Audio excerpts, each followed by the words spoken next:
just having a janky bite today because I got a crick in my neck. I just want to... It's not happening. Oh well. It always sucks when you can't get the crick out. Out in the crick!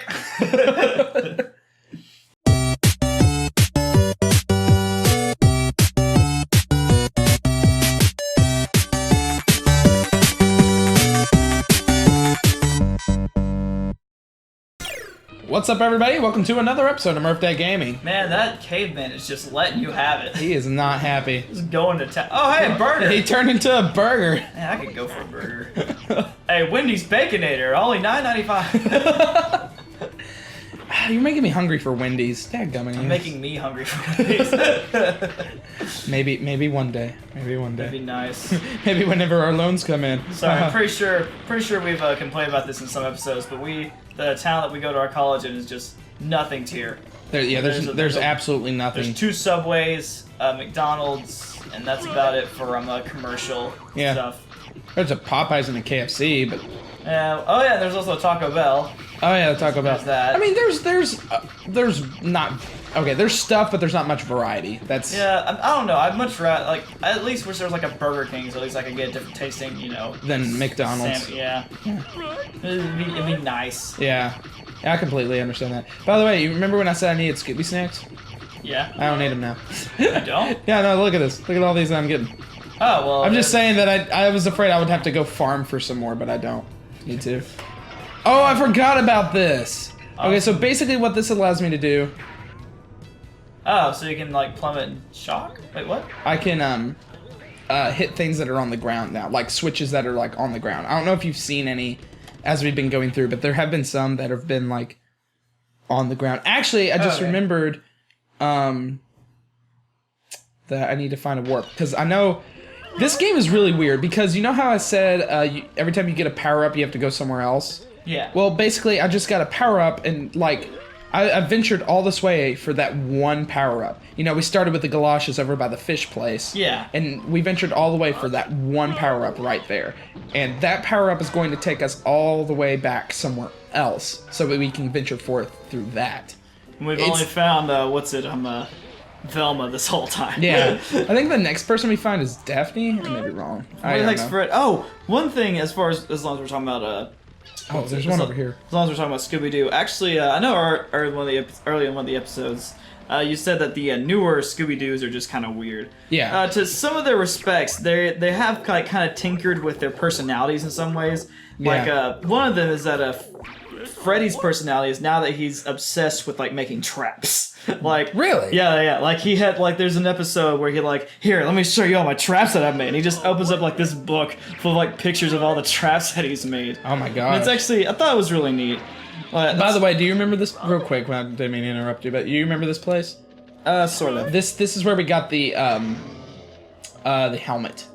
Oh, okay. Yeah, we had to that's right. Mansions up there. But yeah, basically, and then like all that back there, we're about to, all that back, all those cliffs, we're about to go through all that area. Oh, basically, cool. That was the helmet. If we go down here, there's an area right here. I didn't go to it earlier because I didn't need it yet, but there's a switch right here, and the only way to get it is to do that. Oh, okay. And then it lets us go through.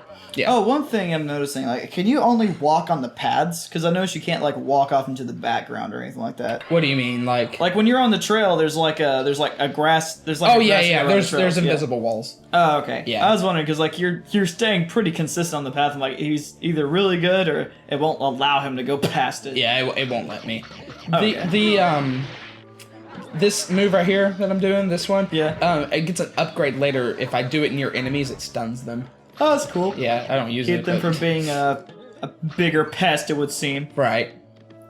Yeah, this game was really well made. Like, it has a lot of back and forth aspect to it. Like, I need to go here to get there and stuff like that. And luckily, I remember exactly how this game plays out. So. Making reference to an earlier video. What was it? It was you...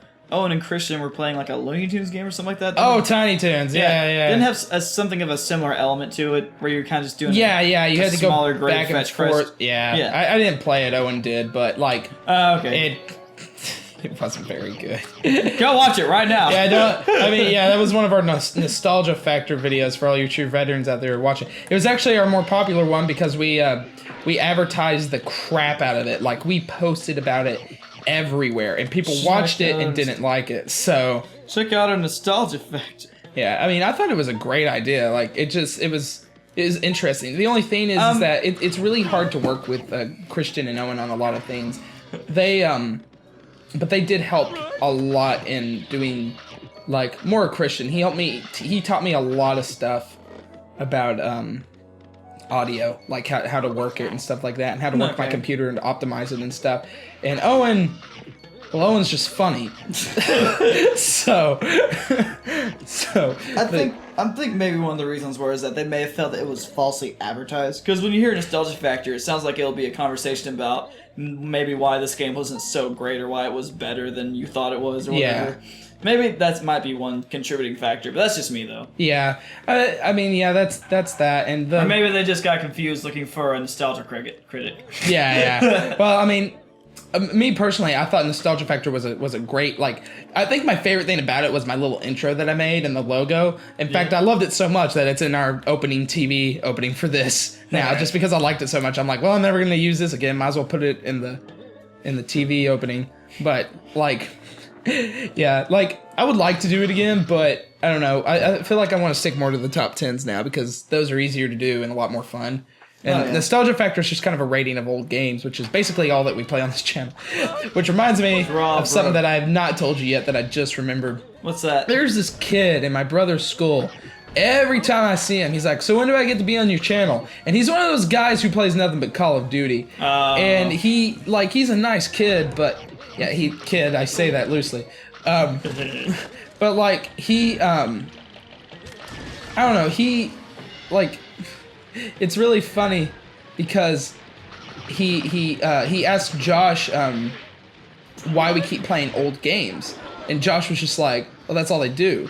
They just play old games. It's what they like to do. It's what they want to do. And he's like, why don't they play Call of Duty? And Josh was like, because no one would watch their videos if they don't. And I'm totally fine with the kid being on the channel. It's just that we're like, 100 miles away. I don't think he kind of understands the concepts. Yeah.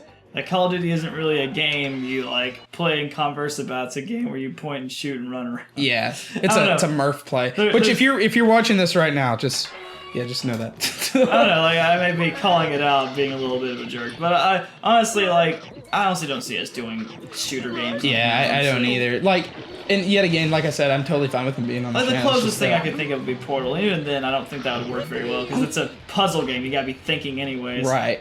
Which that also reminds me, Boo has this class, and one of her like teachers used Portal 2 as an example for like story, I think, and like apparently her whole class like hates Portal 2. What? Yeah, I was like, what the crap? Portal 2? Yeah, I was like, Portal 2 is amazing. What's wrong with Portal? Like, it's critically acclaimed better than the first one. I love Portal 2. Heck, one of my favorite characters in that is Cave Johnson. Wheatley.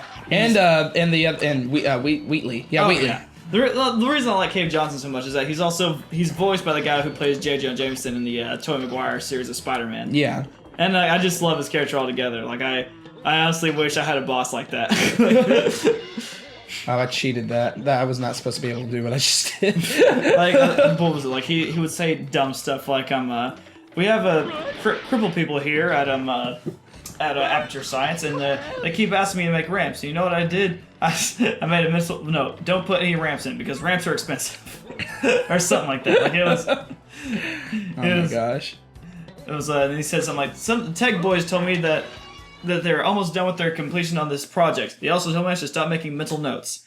So from now on, I'm going to do more mental notes. I play the bills around here." I love the kind of stuff he said. What was it? There was one thing that he said that was really funny, and not the lemons thing, but the what was it? Oh yeah, the multiple Cave Johnsons thing. Oh yeah, that's actually in a DLC, and I love it to death. Basically your character. I'm not sure if you're still playing as Shell or whatever, but it's an Aperture Science thing. He's like, okay, we've managed to figure out to go through multiverses. And so what we're going to do is we're looking for a multiverse made of money. Like, the endless possibility that there's a whole universe made of nothing but money. But if you find a peso verse, just let that one slide. And basically, he said, oh yeah, real quick, you're going to be hearing a lot of different versions of me. So be careful. You're gonna if it sounds like they're saying crazy things, just ignore them. And then like you hear other Cave Johnsons, they say crazy stuff. Like one just says nothing but meow, and other stuff. And then there's one that's a space prison warden. It's really great stuff. And then like your Cave Johnson comes back and he's like, okay, I just realized that it may be hard to decipher which one of us is the real Cave Johnson. So from now on, I'm gonna say chariots at the end of everything I say. So when I say chariots, it's me. Chariots. And then like later on you hear it a lot, but he's also still saying crazy things like, oh, I just got my toenails clipped today, chariots. And then like he comes back, okay, I just realized there's another Cave Johnson that says chariots at the end of everything he says. So from now on I'm going to say chariots twice. Like it just goes from there. Like it's my gosh. Like it's really funny. That's amazing. I want to keep this episode going because I want to be able to get to a save spot before we decide to end. Yeah. So but yeah, I love Cave Johnson. I don't know why. I don't know what they would I don't know what they would have against Portal that. 2. Yeah, that seems, I don't know. Like maybe they're all Call of Duty users. Who knows? I played it because it was a shooter, but it wasn't a shooter, so I was disappointed. Oh yeah, Maybe they're just butthurt because they couldn't finish it. Scooby can walk on water in this game. Do you know that? Watch this. Oh what? What? I messed it up. Wait, what? Oh, there's a bounce glitch. If you bounce on an enemy, it lets you walk. Or no, if you get injured, he has a brief moment of no damage, so you can like run on the water and stuff. Well, like as soon as you. But as soon as it like goes out, you would start drowning. All right. Yeah, but it's really funny because he's just standing on the water. Jesus! This next part is gonna show you an example of exactly the there's a level in this game that's complete and utter bullcrap, and this is an example of what it's like, except it spirals upwards. It stays drowned, and then at one point it starts going up, and you have to get to the top before it goes all the way up. Oh, that sounds just and there's some points where you have to wait, because like you have to wait on a boat that will like take you to the top or something like that, and you gotta time your jumps perfectly, and if you fall you gotta do the whole thing over again. Of course. Can't wait to do that level. I think the whole point in us doing this though was the whole point in us doing that was just to get Scooby snacks. Darn. Really? Okay, yeah, so I didn't realize that. Oh well. So you did all that for practically nothing. Yeah, if those waterfalls start going, I'm screwed. Just saying. Oh wait, what? Yeah, if the waterfalls, I don't think it does stay, but it may. I don't know. I don't see any waterfalls going, so we should be good. Terrific. Well, so. Oh, there it goes. Was there any point in this room at all, or was it just to get there? It was just to get there, I think. All right. That was so weird. I think. Yeah. Okay. So we should be able to end the episode here. Oh, okay. I think there's a save point. Yep. All right. Well, we hope everybody enjoyed this episode. We definitely hope to see you in the next one. Also, for some more Scooby snacking, faction, fun ventures, head on over to Murph Dat Gaming. Yes, indeed. All right, everybody. See ya. Ruby-doo. Where are you? Solve the mystery now. Someone has murdered Daphne. We gotta find who killed her. Gotta find her body. Da-da-da.